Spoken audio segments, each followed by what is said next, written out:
Hello everyone. बेटा हम जो चैप्टर कर रहे थे कैश फ्लो स्टेटमेंट का, उस कैश फ्लो के स्टेटमेंट में हम तीनों एक्टिविटीज़ कर चुके हैं और इनफ्लो आउटफ्लो क्या होता है उसका मीनिंग समझ चुके हैं।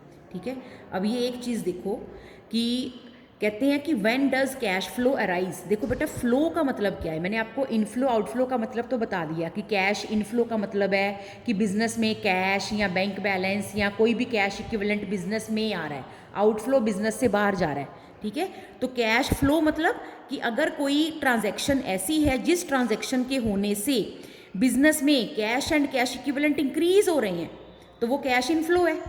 अगर किसी ट्रांजैक्शन के होने से cash and cash equivalent decrease हो रहे हैं तो वो कैश आउटफ्लो है। ठीक है, अब ये तो हो गया इनफ्लो आउटफ्लो। एक और वर्ड होता है जो होता है नो फ्लो। नो फ्लो का मतलब कि बिजनेस में कोई ट्रांजैक्शन हुई पर उस ट्रांजैक्शन के होने से बिजनेस में कैश एंड कैश इक्विवेलेंट्स पर कोई फर्क नहीं पड़ा। मतलब ना कैश का, ना बैंक का, ना कैश इक्विवेलेंट का, ना बैलेंस बढ़ा ना घटा, फिर उसे हम कहेंगे no flow.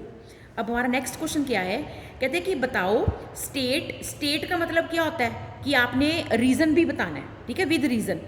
State which of the following would result in inflow, outflow या no flow of cash and cash equivalent. कहते हैं आपको ट्रांजैक्शंस दी हुई है, आपने देखकर ये बताना है कि किस ट्रांजैक्शन की वजह से बिजनेस में कैश एंड कैश इक्विवेलेंट का इनफ्लो हुआ या आउटफ्लो हुआ या कोई फर्क ही नहीं पड़ा।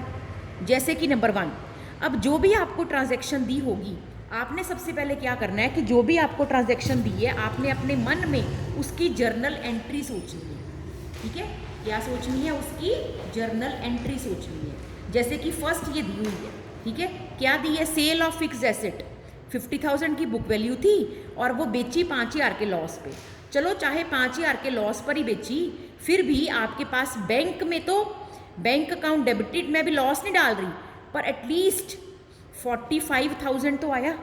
ठीक है, अगर मैं +1 के हिसाब से चलूँ तो जो +1 में आपको एंट्री कराई थी वो ऐसे करवाते थे, bank account debited to fix asset, उसकी वैल्यू 50 थी, यहाँ पर 45 आया तो 5,000 क्या हो गया, लॉस ऑन सेल ऑफ क्या है, क्या नाम इसका, फिक्स एसेट।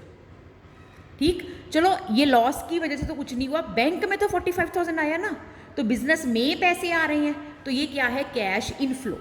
ठीक है, ये क्या है, कैश इनफ्लो।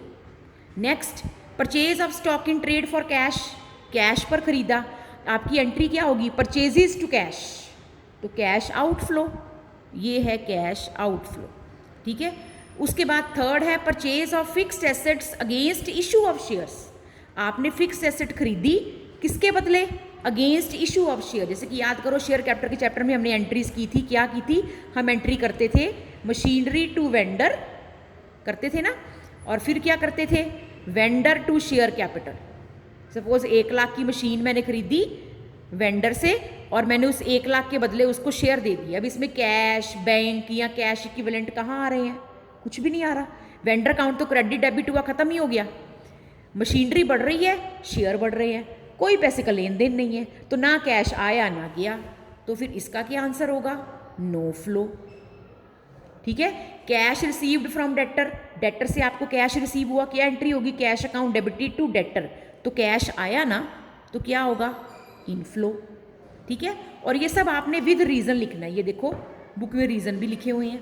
ठीक है, कि कैश इंक्रीज हुआ 45 से, कैश डिक्रीज हुआ विद अमाउंट ऑफ स्टॉक, है ना, purchase of stock in trade. अब ये 5th पॉइंट बड़े ध्यान से समझना। अब सपोज करो एक बिजनेस में कैश है 10,000, बैंक बैलेंस है 20,000। ठीक है, बाकी और कोई समझ लो शॉर्ट टर्म इन्वेस्टमेंट जो आपकी करंट इन्वेस्टमेंट है वो है 30,000, तो ये टोटल हो गया 60,000। ये टोटल आपका है cash and cash equivalent, cash and cash equivalent 60 हो गया।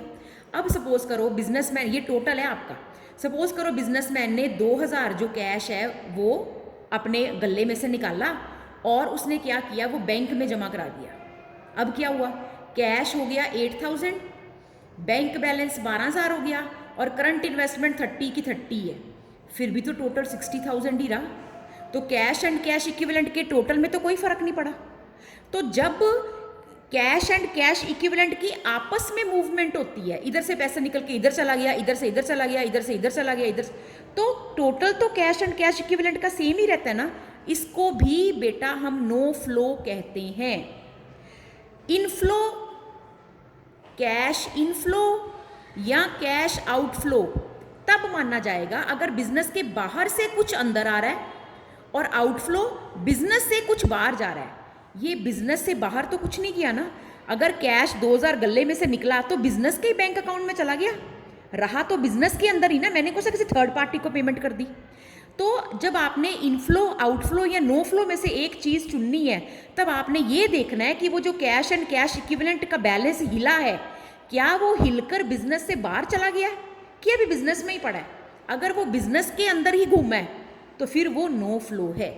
ठीक है, जैसे कि जो हम सम कर रहे थे, इसका पॉइंट नंबर 5 है, कैश डिपॉजिटेड इनटू बैंक। तो अपना ही कैश बैंक में जमा करा लिया तो कैश का बैलेंस कम हो गया, बैंक का बैलेंस बढ़ गया, फिर भी रहा तो बिजनेस में ही ना, तो ये क्या है, ये नो फ्लो है। ऐसे ही cash withdrawn from the bank, bank से कैश निकाला, या तो लिखा होता ना कि cash withdrawn from the bank and salary paid, उस पैसे से आपने सैलरी पे कर दी, फिर वो आउटफ्लो होता। समझ रहे हो, cash withdrawn from the bank for the payment of salary and salary paid, फिर वो आउटफ्लो होता। Cash withdrawn from the bank, क्या एंट्री होती है cash withdrawn from the bank की, अगर आपने कैश विड्रॉ किया है बैंक से तो उसकी एंट्री होती है cash account debited to bank. तो कैश का बैलेंस बढ़ गया, बैंक का कम हो गया, तो टोटल तो 60 रहना। ये भी क्या होगा, ये भी आपका नो फ्लो होगा, ये चीज़ बस याद रखना। ठीक है, यहाँ सपोज करो बिजनेस ने कोई करंट इन्वेस्टमेंट खरीदी। ठीक है, अगर बिजनेस ने कोई करंट इन्वेस्टमेंट खरीदी, सपोज करो, तो बिजनेस ने सपोज करो क्या किया, अगर करंट इन्वेस्टमेंट खरीदी तो 2000 की करंट इन्वेस्टमेंट खरीदी, तो ये 32,000 हो गया, और चेक से पेमेंट की, ये 2000 कम हो गया, तो ये 10, ये 18 और ये 20, ये 20 2 के 18 और ये 32, टोटल तो फिर 60 है। इनका आपस में कोई लेन देन होता है तो टोटल तो वही रहेगा ना कैश एंड कैश इक्विवेलेंट का, तो हम उसे नो फ्लो कहेंगे। हाँ, यही बिजनेस ने अगर कैश पे करके सैलरी पे की होती तो कैश कम हो जाता 2000, तो फिर ये 58 हो जाता ना, फिर वो आउटफ्लो होता कि बिजनेस से बस कैश बाहर चला गया, बदले में कुछ और कैश या कैश इक्विवेलेंट नहीं आया, फिर वो आउटफ्लो होता। पर इधर से निकल के इधर, इधर से निकल के इधर अगर पैसा घूम रहा है तो फिर वो नो फ्लो है, क्योंकि पड़ा तो बिजनेस में ही है, कैश एंड कैश इक्विवेलेंट के टोटल के अंदर ही पड़ा है, फिर वो क्या है, नो फ्लो। एक और नो फ्लो का एग्जांपल है, वैसे मैंने पिछली वीडियो में बताया था, issue of fully paid bonus shares. ठीक है, अब इसमें क्या है कि कंपनी ने क्या किया कि जो कंपनी के अपने शेयर होल्डर्स थे, कंपनी ने उनको बोनस देना था, तो कंपनी ने उनको बोनस देने के लिए क्या किया, उन्हें कुछ शेयर्स फ्री में दे दिए। कंपनी को अच्छे खासे प्रॉफिट हो रहे होंगे, तो शेयर होल्डर्स को खुश करने के लिए कंपनी ने उन्हें कुछ शेयर्स फ्री में दे दिए, फ्री में, सुन रहे हो, फ्री में, उसके बदले पैसा कोई नहीं लिया, तो शेयर्स तो बढ़े। अब कोई सोचे कि शेयर्स बढ़ गए, कंपनी ने शेयर इशू किए, हम क्या सोचते हैं, शेयर इशू करना मतलब कंपनी को ना पैसे की जरूरत होगी तो फाइनेंसिंग एक्टिविटी में आएगा। ओ पुत्र, शेयर तो इशू किए पर पैसे की जरूरत नहीं थी, फ्री में इशू किए शेयर होल्डर्स को, तो बदले में तो कुछ नहीं आया ना, तो ये फाइनेंसिंग में भी नहीं जाएगा, ये तो किसी में भी नहीं जाएगा। ठीक है, तो ये भी क्या है, no flow. Sale of marketable securities, तो मार्केटेबल सिक्योरिटीज भी कैश एंड कैश इक्विवेलेंट में आती हैं, करंट इन्वेस्टमेंट्स के अंदर ही होती हैं। ठीक है, वो बेची कैश पर, तो कैश का बैलेंस बढ़ गया, मार्केटेबल सिक्योरिटी कम हो गई, टोटल तो फिर 60 रहना है। ठीक है, तो फिर ये भी क्या होगा, नो फ्लो। ठीक है, तो इस तरह आपको पेपर में ये सम भी आ सकता है जिसमें वो आपसे 1 मार्क के सम में ये पूछ लें कि बताओ 1 मार्क या 2 मार्क के सम में 2-3 एक्टिविटीज़ देकर कि बताओ इस ट्रांजैक्शन के होने से बिजनेस में कैश इनफ्लो हो रहा है, आउटफ्लो हो रहा है कि नो फ्लो हो रहा है। ठीक है, तो किसी भी एक्टिविटी को इन 3 हेडिंग्स में आने से पहले, ठीक है, एक टेस्ट पास करना पड़ेगा। ठीक है, वो टेस्ट क्या पास करना पड़ेगा उस एक्टिविटी को कि उसको इनफ्लो, आउटफ्लो, नो फ्लो के टेस्ट को पास करना पड़ेगा। अगर वो एक्टिविटी इनफ्लो आउटफ्लो में से किसी एक में आ रही है तो ही उसका अगला नंबर ऑपरेटिंग, इन्वेस्टिंग या फाइनेंसिंग में लगेगा। अगर वो है ही नो फ्लो, फिर वो तीनों में से कहीं पर भी नहीं आएगी। ठीक है, जैसे मैं एक और एग्जांपल चलो बताती हूँ, जैसे कि कंपनी ने कन्वर्टिबल डिबेंचर इशू किए हुए थे। आपने +1 में पढ़े थे ना, कन्वर्टिबल डिबेंचर होते हैं जो बाद में शेयर में कन्वर्ट हो जाते हैं। तो कंपनी ने 5 साल पहले कन्वर्टिबल डिबेंचर इशू किए थे, तब कंपनी ने लोगों को कहा था कि हम 5 साल बाद इन्हें कन्वर्ट कर देंगे शेयर्स में, ठीक है, ऑप्शन दी जाएगी, जिन्होंने कन्वर्ट कराने वो करवा लेना। तो कुछ शेयर होल्डर्स ने वो कन्वर्ट करा लिए। अब वो डिबेंचर्स अगर तो कंपनी रिडीम करती, बेटा मेरी बात ध्यान से सुनो, आप डिबेंचर का चैप्टर कर चुके हो, अगर कंपनी डिबेंचर रिडीम करती तो डिबेंचर होल्डर्स को पेमेंट करती, तो एंट्री होती डिबेंचर होल्डर्स टू बैंक, उनको पेमेंट करती अगर, ठीक है, पहले डिबेंचर टू डिबेंचर होल्डर करती, अमाउंट ड्यू करती, फिर debenture holder to bank. Redeem नहीं किए, पैसा वापस नहीं किया, रिडीम किए होते तो फिर तो आउटफ्लो होता और आता भी फाइनेंसिंग एक्टिविटी में। कंपनी ने क्या किया, उन डिबेंचर टू डिबेंचर होल्डर तो एंट्री की, डिबेंचर होल्डर टू बैंक नहीं की, debenture holder to equity share capital. अब मुझे बताओ यहाँ पर कहाँ कैश एंड कैश इक्विवेलेंट का नाम आया? डिबेंचर होल्डर नाम आया, डिबेंचर नाम आया, शेयर कैपिटल नाम आया, cash, bank, marketable security, treasury bill, commercial paper, current investment, कोई नाम आ रहा है? उनमें कोई चेंज आ रहा है? वो तो अगर 60 थे तो 60 के 60 है, नो चेंज। तो अगर कंपनी ने अपने कन्वर्टिबल डिबेंचर्स को कल को शेयर में कन्वर्ट कर दिया तो डिबेंचर का बैलेंस कम हो गया, शेयर का बैलेंस बढ़ गया, कैश बैंक पर तो रत्ती भर भी असर ना हुआ, तो ये भी नो फ्लो है, ये भी नो फ्लो है।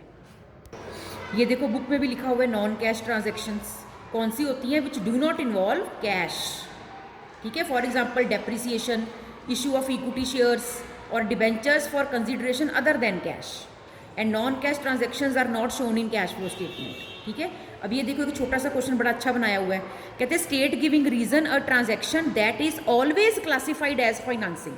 कोई ऐसी ट्रांजेक्शन बताओ जो कोई भी कंपनी हो, फाइनेंस कंपनी हो, नॉन फाइनेंस कंपनी हो, ठीक है, वो चाहे बिजनेस फर्नीचर का, एसी का, किसी भी चीज़ का करती हो, चाहे वो बैंक हो, पर ऐसी एक ट्रांजेक्शन बताओ जो फाइनेंस, नॉन फाइनेंस, हर तरह की कंपनी के लिए फाइनेंसिंग ही होती है। तो वो क्या हुई? Dividend paid. डिविडेंड पे करना हर तरह की कंपनी के लिए फाइनेंसिंग एक्टिविटी है। कारण डिविडेंड कोई कंपनी क्यों पे करेगी? क्योंकि उसने शेयर इशू किए होंगे, और शेयर कोई कंपनी क्यों इशू करेगी? क्योंकि उसको पैसे की जरूरत होगी, तो उसके ऊपर डिविडेंड पे करना भी फाइनेंसिंग में ही आएगा, ठीक है। अगला क्या दिया हुआ है? Give a transaction a part of which is shown as investing and a part as financing. कहते कोई ऐसी ट्रांजेक्शन बताओ जिसका थोड़ा सा हिस्सा, हम तो कहते हैं ना एक ट्रांजेक्शन है वो यहाँ ऑपरेटिंग में आएगी, यहाँ इन्वेस्टिंग में आएगी, यहाँ फाइनेंसिंग में आएगी। कहते हैं ऐसा कोई एग्जाम्पल दो किसी एक्टिविटी का, ट्रांजैक्शन का, जिसका कुछ हिस्सा इन्वेस्टिंग हो, कुछ हिस्सा फाइनेंसिंग हो। तो इसका बड़ा अच्छा एग्जाम्पल दिया इन्होंने। कहते हैं अगर आपने कोई एसेट किस्तों पर खरीदी है अंडर हायर परचेज सिस्टम, तो आप उसकी किस्त पे करोगे। सपोज आपने एसी खरीदा, कार खरीदी, कुछ भी खरीदा, किस्तों पर खरीदा, तो जो आप किस्त पे करते हो हर महीने, उस किस्त में कुछ पैसा तो होता है आपका प्रिंसिपल अमाउंट जो आपका लोन है, बाकी उसके साथ और क्या जुड़ा होता है? इंटरेस्ट। इंटरेस्ट भी जुड़ा होता है ना उस किस्त में, ठीक है। तो जो प्रिंसिपल अमाउंट है वो तो इन्वेस्टिंग एक्टिविटी में आएगा। कारण सपोज आपने कार खरीदी या बिल्डिंग खरीदी, तो उसके जो कॉस्ट प्राइस है वो उसका प्रिंसिपल अमाउंट है। वो जो किस्त में सपोज 50,000 की किस्त है, 50 में सपोज करो कि 40,000 प्रिंसिपल अमाउंट है, 40,000 आएगा purchase of building investing activity में, और 10,000 सपोज करो उसमें इंटरेस्ट का कंपोनेंट है, आप इंटरेस्ट भी पे करते हो, आपने घर किस्तों पर लिया है या अपना ऑफिस किस्तों पर लिया है, तो जो 10,000 की किस्त आप पे कर रहे हो उसमें जो 50,000 में 10,000 इंटरेस्ट है, interest is shown as financing activity. ये भी बहुत अच्छा क्वेश्चन है। तो एक ही ट्रांजैक्शन हो रही है, 50,000 की किस्त जा रही है, आपने ऑफिस खरीदा था, बिल्डिंग खरीदी थी, उसमें से 40,000 प्रिंसिपल अमाउंट है, वो इन्वेस्टिंग एक्टिविटी में शो होगा। 10,000 का उसमें आप इंटरेस्ट हर महीने पे कर रहे हो, टोटल 50,000 की किस्त में से 10,000 आपका फाइनेंसिंग एक्टिविटी में आउटफ्लो शो होगा। थैंक यू बेटा।